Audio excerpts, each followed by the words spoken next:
నమస్కారం 9 TV Telangana news కి స్వాగతం। మోడీ ప్రభుత్వం కార్మిక రైతు విధానాలకు వ్యతిరేకంగా పోరాడదాం 138వ మేడే ఉత్సవాల్లో ఐఎఫ్టియు జిల్లా సహాయ కార్యదర్శి ఆర్ రమేష్ బాబు పిలుపు। మోడీ ప్రభుత్వం కార్మిక రైతు విధానాలకు వ్యతిరేకంగా పోరాడదామని భారత కార్మిక సంఘ సమైక్య జిల్లా సహకార కార్యదర్శి ఆర్ రమేష్ పిలుపునిచ్చారు। బుధవారం నాడు దర్పల్లి మండల కేంద్రంలోని విద్యుత్ సబ్ స్టేషన్ వద్ద గల ఐఎఫ్టియు ఎర్రజెండా గద్దె వద్ద జరిగిన అంతర్జాతీయ కార్మికుల దినోత్సవం సందర్భంగా మేడే ఉత్సవాలను నిర్వహించారు। ఎర్రజెండాను తెలంగాణ ప్రగతిశీల గ్రామ పంచాయతీ వర్కర్స్ యూనియన్ దర్పల్లి మండల అధ్యక్షులు ఆసన్న జెండా ఆవిష్కరించగా అనంతరం భారత కార్మిక సంఘాల సమైక్య జిల్లా సహాయ కార్యదర్శి ఆర్ రమేష్ ఆయన మాట్లాడుతూ కార్మిక వర్గం పోరాడి సాధించుకున్న 44 కార్మిక సంక్షేమ చట్టాల్లో 29 చట్టాలను 4 లేబర్ కోడ్స్ మార్చివేసి మిగతా 15 చట్టాలను అడ్రస్ లేకుండా చేశారు। 138వ మేడే కార్మిక వర్గానికి చరిత్ర కలిగిన ఆ నెలలో పార్లమెంట్ ఎన్నికలు వస్తాయన్నారు। కార్మిక వర్గం హక్కుల పని గంటలు చట్ట సవరణలు దృష్టిలో పెట్టుకుని మేలో జరగబోయే పార్లమెంట్ ఎన్నికల్లో మోడీ ప్రభుత్వానికి బుద్ధి చెప్పాలన్నారు। ఈ కార్యక్రమంలో సిపిఐ మాస్ లైన్ సిరికొండ మండల నాయకులు ఈ రమేష్ అధ్యక్షత వహించగా కార్యక్రమంలో ఆర్మూర్ డివిజన్ నాయకులు ఆర్ దామోదర్ తదితరులు ప్రసంగించగా పార్టీ కార్మిక సంఘాల నాయకులు ఎండి అప్రోజ్ కట్ట రాములు రాజు సునీత కస్తూరి లక్ష్మణ్ సాయిలు విలాస్ భోజన్న అనంతయ్య నారాయణ రాజలింగం రాజన్న సులోచన సాయవ్వ లక్ష్మీ నాగరాజు జగన్ గంగాధర్ నవీన్ రఘు తదితరులు పాల్గొన్నారు।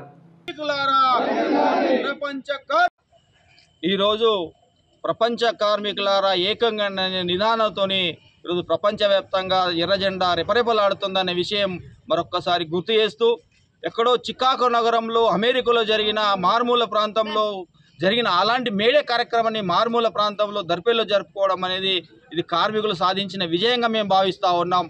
ఆనాడు 8 గంటల పని దినాలు కావాలని చెప్పేసి అట్లాగే ఎట్టి చాకిరికి వ్యతిరేకంగా బానిసత్వానికి వ్యతిరేకంగా అణచివేతకు వ్యతిరేకంగా పోరాటం చేసిన ఆనాడు తడిసిన ఎర్ర జెండాను తడిసిన ఎర్ర గుడ్డను తీసి పిడికిలు బిగించి ఇది కార్మికులకు అండగా ఉంటుందని చెప్పేసి నినాదించిన జెండా సాక్షిగా ఈరోజు ప్రపంచవ్యాప్తంగా ఎర్ర జెండా ఎగురుతూ ఉన్నది పరిపలాడుతూ ఉన్నది। ప్రపంచ దేశంలో అత్యధికంగా ఉన్నది అని అంటే అది కేవలం ఎర్ర జెండా మాత్రమే అనే విషయం కూడా మనం ఒక్కసారి గుర్తు చేస్తూ ఉన్నాం। ప్రపంచ కార్మికులారా ఏకంగానే కారల్ మార్క్స్ ఏదైతే పిలుపునిచ్చాడో ఆ పిలుపులో భాగంగా ఈరోజు ప్రపంచ కార్మికులంతా ఏకమై వాళ్ళ హక్కులను సాధించుకునే దాంట్లో ఈరోజు ముందు బాగానే ఉంటానని చెప్పేసి కూడా సందర్భంగా గుర్తు చేస్తూ ఉన్నాం। కానీ అందులో భాగంగానే భారతదేశంలో దానికి భిన్నంగా ఈరోజు ప్రభుత్వం వ్యతిరేకం వ్యవహారం చేస్తూ ఉన్నది। 44 చట్టాలను పోరాడి సాధించుకున్న 44 చట్టాలను ఈ బీజేపీ ప్రభుత్వం 4 కోట్లుగా వివరించి కార్మికుల నడ్డి విరిచే విధంగా ఈరోజు చట్టాలు వ్యవహరిస్తూ ఉంది, రూపుదిద్దుకోబోతూ ఉంది। దానికి వ్యతిరేకంగా పోరాటం చేయాలని చెప్పేసి కూడా కార్మిక లోకానికి ఐఎఫ్టీగా మేము పిలుపునిస్తూ ఉన్నాం।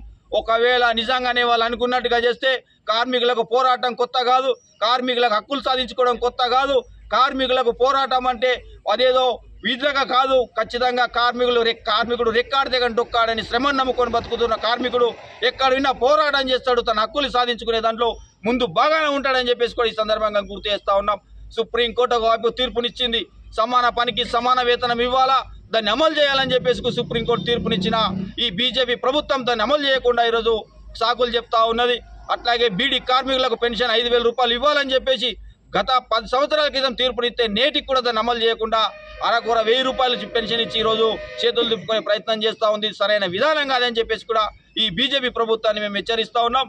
ఒకవేళ ఇదే విధంగా వ్యవహారం చేస్తే రాబోయే కాలంలో ఈ పార్లమెంట్ ఎలక్షన్లో ఖచ్చితంగా నీకు బుద్ధికి చెప్పే దాంట్లో కార్మికులు ముందు బాగానే ఉంటారని చెప్పేసి కూడా మేము సందర్భంగా గుర్తు చేస్తున్నాం।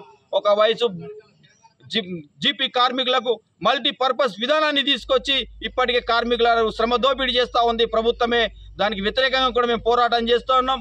మల్టీపర్పస్ విధానాన్ని రద్దు చేసి కేటగిరీల వారిగా ఉద్యోగాలు గుర్తిస్తే ఈరోజు కార్మికులందరూ సుఖపడేవాళ్ళు, వాళ్ళ కనీస వేతనం అమలయ్యేది కూడా।